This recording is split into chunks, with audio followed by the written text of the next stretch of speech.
I've never been this comfortable being completely wrong. Christopher Nolan is back in the director's seat with 2026's The Odyssey. Despite the 3-hour spend, the narrative moves pretty quickly. There was no time where I was checking my watch or asking, are we there yet? I was fully invested in the story and rooting for our heroes. Nolan trusts his audience. There was zero over-explaining, and each interweaving storyline was very easily followed. Much of the film is told in flashbacks, seamlessly transitioning from past to present, which kept the narrative moving. It was like having 2 camera angles on each scene so that you really knew what was happening. As a Christopher Nolan film, it kind of goes without saying that the extreme wide shots over the ancient lands in the open waters are breathtaking, thanks to the director of photography and frequent Nolan collaborator, Hoyt van Hoytema.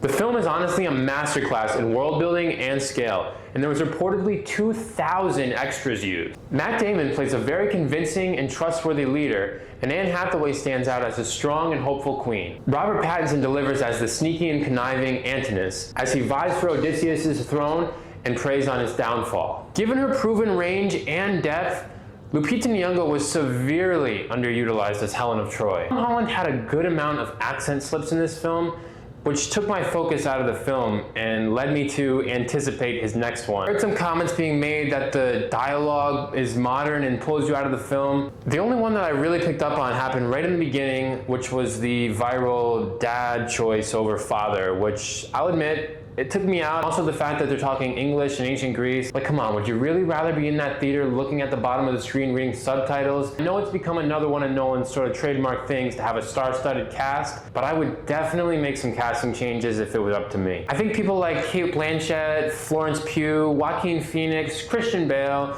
or Timothée Chalamet would have brought a lot more to the table. Nevertheless, I found the ensemble cast consisting of people like Himesh Patel and John Berthold did a great job supporting the leads and often outshined them in some scenes.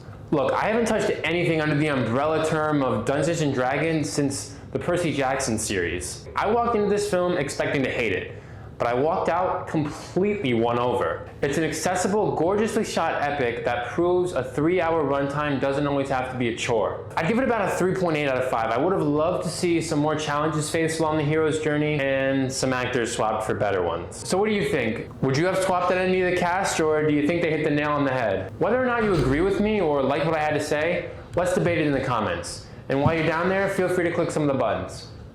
Nice seeing you. The follow story is